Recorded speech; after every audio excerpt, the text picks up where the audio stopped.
Story recapped here. Today, I'm going to explain an action, adventure, and sci-fi film called Space Hunters Adventures in the Forbidden Zone. Spoilers ahead, watch out and take care. A space cruise travels to the heart of the Krynos Nebula. While passing between two suns, a sudden bolt of nebular lightning strikes and damages the space cruise. A shuttle escapes before the space cruise explodes. As it's programmed to seek out Earth-type planets, it lands on the nearest habitable planet. Three women come out from the shuttle, but hostile natives known as scavs ambush and capture them. Meanwhile, in space, Wolf, a salvage operator plagued with debts and monetary demands from his ex-wife, intercepts a message from a 3,000 megacredits reward for the rescue of the three women. The message turns garbled as the communication control panel gets busted, so he kicks it out of frustration. Wolf then wakes the chief engineer, Chalmers, to fix it, but she reminds him that they need new parts. He asks her to retrieve the Mayday about the shuttle rescue, so Chalmers recovers the message about the three women on the planet Terra 11. Wolf recalls Terra 11 as a colonized planet ravaged by a plague.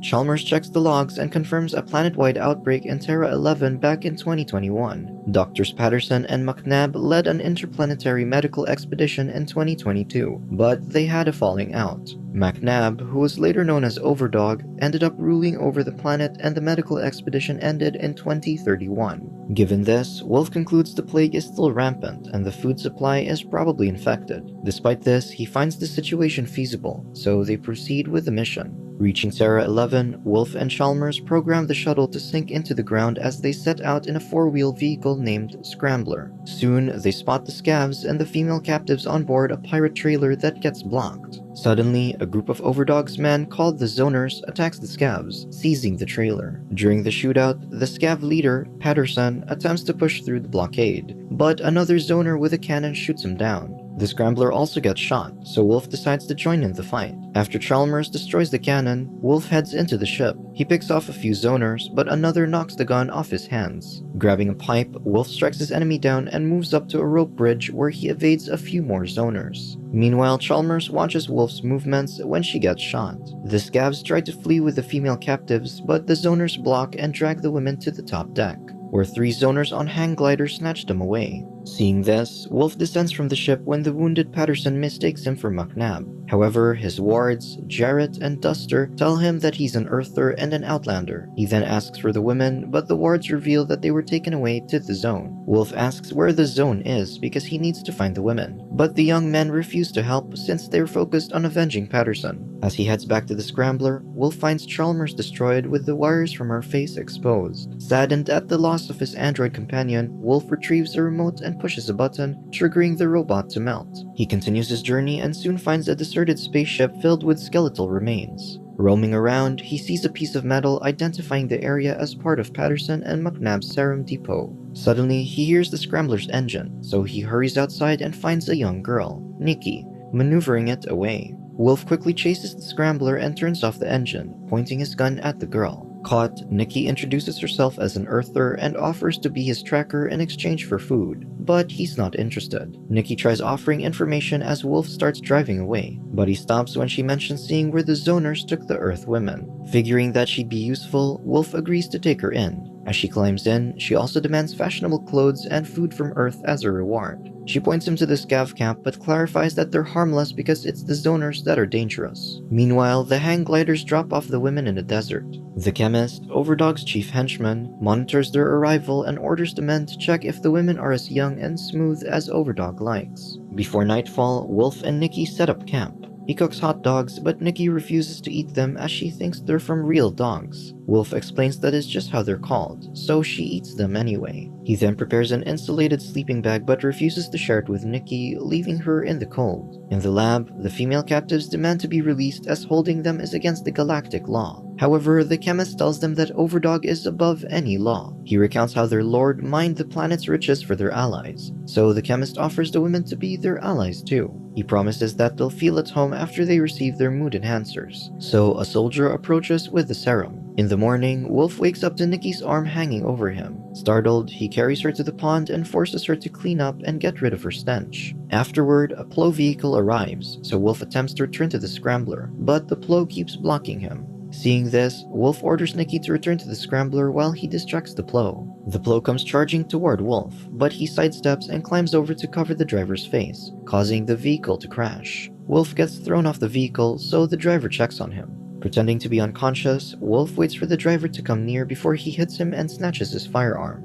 Wolf recognizes the man as Washington, whom he trained in the military with long ago. Washington proudly declares that he's now the chief of Terra sector for the military, but Wolf isn't impressed since it's the garbage heap of the universe. Washington also looks down on Wolf as he hasn't stuck to a job long enough to achieve anything. He complains about his damaged plow, so he demands that Wolf helps him tow the vehicle. Washington reveals that he's also there for the rescue mission, and as a sector chief, he can freeze Wolf's career just by being there. However, he offers Wolf to work together in exchange for 500 mega credits. Wolf refuses, and Nikki agrees that they don't need him because they can reach the zone on their own. Before they leave, Washington demands his firearm back, but Wolf throws it into the water to annoy him. With one last try, Washington offers Wolf to be his partner, but Nikki insists he's already got one. The two then board the scrambler, leaving Washington behind. On the road, Wolf clarifies with Nikki that they're not partners, stressing that she just leads him to the zone and he'll give her food. Hours later, Wolf senses Nikki's fear as they near the zone, but she defends that she isn't scared. However, she's been hiding from the chemist, so she isn't comfortable heading to him. They soon reach a ruined tower which they climb to camp in. During this, Nikki tries to get to know her companion better, wondering if he cares about anything since he's always cold towards everyone. She also wonders why he's allowing her to sleep next to him this time, but Wolf just sarcastically answers that it's because of her witty conversations. That evening, they wake up to a sound. Cautiously, they check and discover the synthetic cloth hanging from the ceilings are cocoons of mutated humanoids. Nikki screams upon seeing them, thus waking the humanoids. She tries to climb down the tower, only to find more humanoids gathered at the ladder, so they shut the hatch. To escape, Wolf orders Nikki to jump down from a hole. Though she freezes in place, the humanoids start breaking through the hatch, so he pushes her to move. They descend to the ground by hanging on loose cables and hurry to the scrambler as the humanoids chase them. Thankfully, Wolf drives off before they get captured. Meanwhile, the chemist brings the women to Overdog as gifts. Appeased, the dictator chooses one of them and finds pleasure in watching her getting slowly undressed. Elsewhere, Wolf drives through a pond but worries that the scrambler might sink.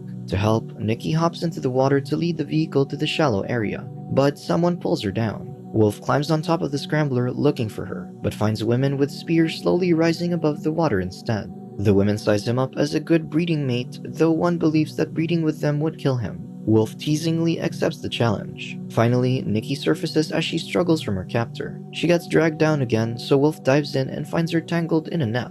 The women trap Wolf before he gets to her, so they both get hauled up with the women aiming their spears at them. A water dragon appears from the pond, scaring the women away. As the dragon approaches, Wolf attempts to climb out of his net but ends up hanging upside down by his feet. Still, he shoots the dragon before releasing himself. He then shoots Nikki's net, freeing her as well. The women return, so Wolf and Nikki escape through a tunnel and soon reach land.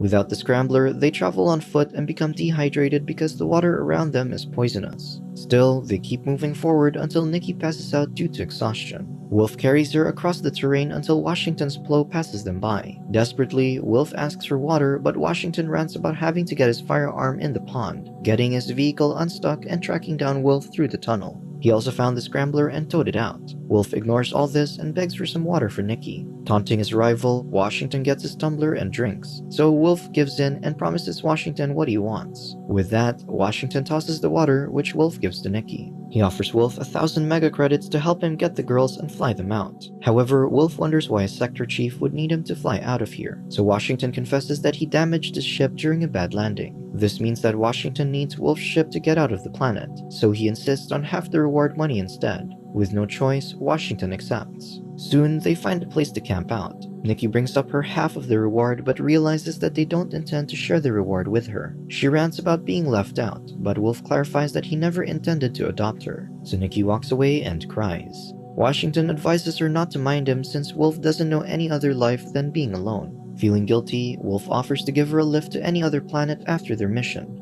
Nikki tells him that she'll think about it first. Suddenly, Jarrett and Duster arrive on their motorcycles, revealing that the area is the only safe place before the zone, so they've come to rest. They share that they plan to kill Overdog, making Washington think that they're dangerous to be around with. However, Wolf thinks that they could work together instead. Soon, they hear a distinct chant from the cliffs and discover a group of odd-looking kids holding Molotov bombs. Nikki identifies the mutants as products of Overdog and the chemist's experiment. As the kids start throwing bombs, Wolf and the rest quickly evacuate. During the escape, however, Washington's vehicle gets damaged. Wolf tells him to fix it quickly so they can catch up with Jarrett and Duster, who have gone ahead. By nighttime, the group arrives at Overdog's fortress. As Washington and Wolf sneak in, they defeat the guards that approach. They then tie up the guards and change into their attire as disguises. An alarm blares, signaling the start of a game. The crowd gathers as Overdog releases a prisoner into a maze where a motorized tank rolls in to chase him.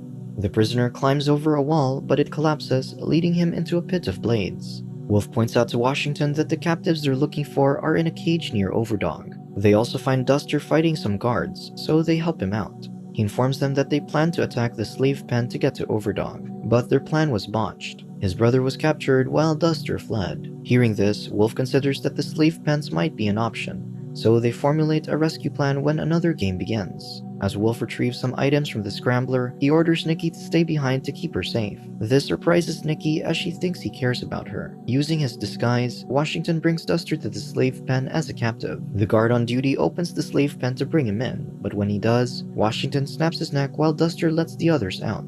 Despite being told to stay, Nikki leaves the scrambler and sneaks inside. However, two guards corner her and bring her to the chemist. Meanwhile, Wolf finds his way down to the ground level to get to the cage. He joins some guards to watch the game, waiting for his chance. Soon, Washington detonates a bomb near the pen, so Overdog sends his guards to check. Hearing this, Wolf gives one of the guards a cylinder and steps away. With one click on his band, the cylinder explodes. Wolf then shoots the lone guard manning the cage and releases the female captives. Overdog fumes upon seeing Wolf release the women. The chemist then brings Nikki to him as a consolation prize, saying she's also an earther but has more fire than those pale women. Overdog assesses her and decides to send her to the maze, offering to free her if she wins. With no choice, Nikki is thrust into the maze and the tank soon rolls out to chase after her. She climbs on the wall and nearly falls into the pit. Thinking quickly, Nikki climbs a tower and steals a shield from a guard, which she uses as a cover to tumble across the flaming floor. Next, she must cross a pool of boiling water where blades and beams swing around to topple her. She climbs over a pipe and carefully walks through it, narrowly dodging the swinging beams. Meanwhile, Wolf helps the women out of the area when he realizes that Nikki is in the maze. She loses her balance and holds onto the pipe but manages to cross to the other end. Despite Washington holding him back, Wolf decides to help her. In the maze, Nikki is trapped between spinning blades and the tank. She sees a wall of barbed pipes and squeezes herself through, but the tank comes charging at her. Wolf shoots the tank from above and disables it. However, this catches the other guards' attention, so Wolf fights his way off of them. Meanwhile, Nikki runs to the end of the maze, but Overdog blocks her path, congratulating her for her inviolable life force. He demands her to share it with him, revealing that he lied about freeing her. He lifts her to his lair and hooks her into a machine that starts draining her energy to prolong his lifespan. Seeing their procedure working, the chemist decides to leave, but Wolf shoots him and his guards.